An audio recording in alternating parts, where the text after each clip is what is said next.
So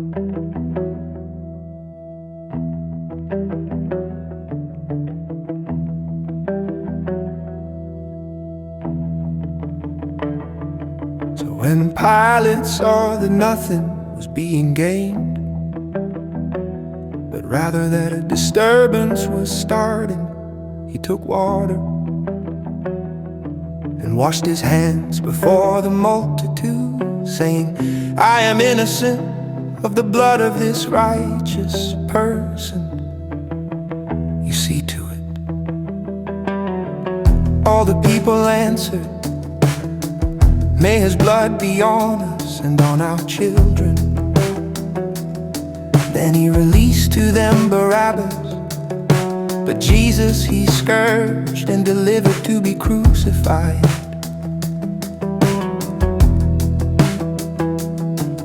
Then the governor's soldiers took Jesus into the praetorium and gathered the whole garrison together against him. They stripped him and put a scarlet robe on him. They braided a crown of thorns and put it on his head, and a reed in his right hand. And they kneeled down before him and mocked him, saying, Hail, King of the Jews. They spat on him and took the reed and struck him on the head. When they had mocked him, they took the robe off him and put his own clothes on him and led him away to crucify him.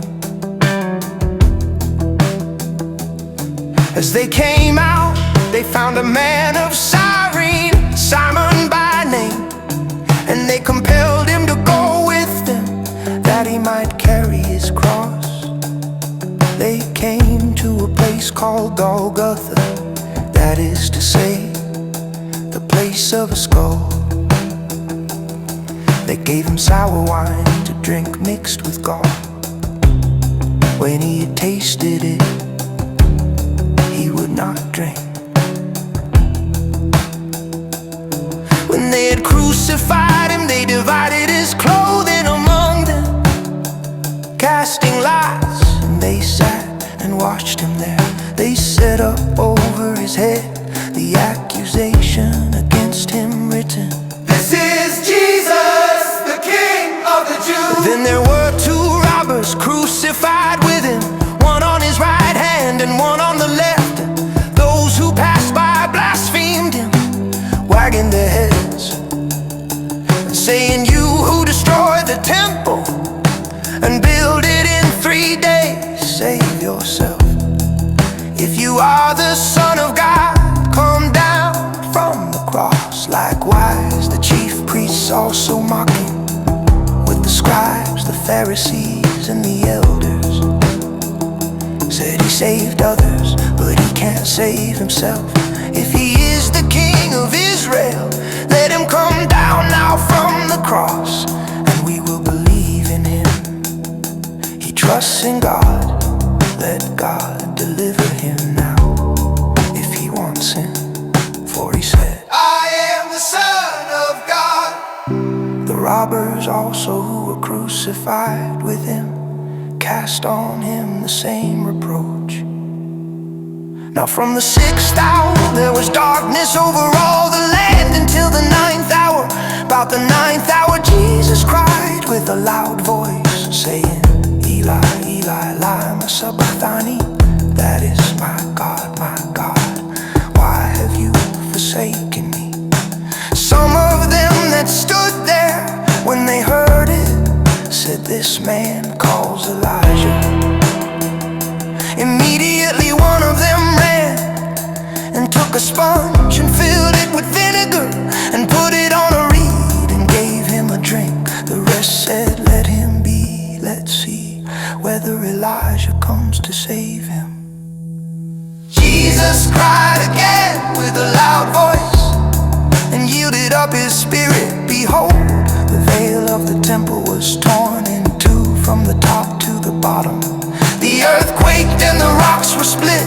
The tombs were open, and many bodies of the saints who had fallen asleep were raised. And coming out of hours after his resurrection, they entered into the holy city and appeared to many.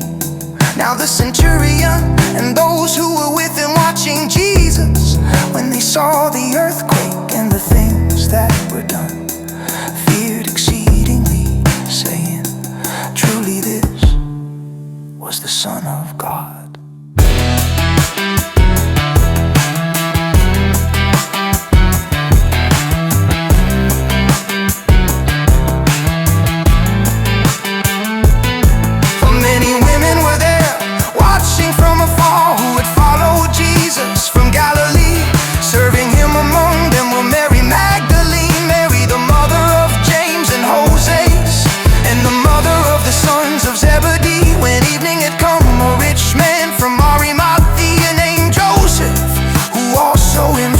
Was Jesus' disciple came. This man went to Pilate and asked for Jesus' body.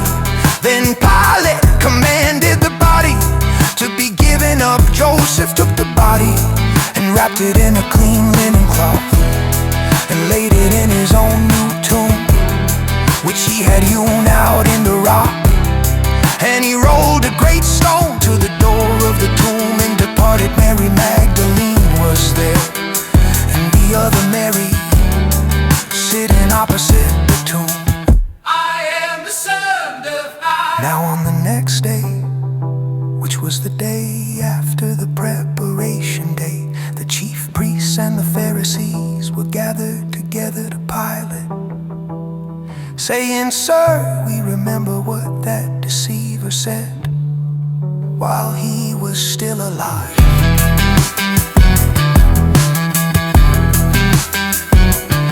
After 3 days I will rise again. Command therefore that the tomb be made secure until the third day, lest perhaps his disciples come at night and steal him away. And tell the people he is risen from the dead, and the last deception will be worse than the first."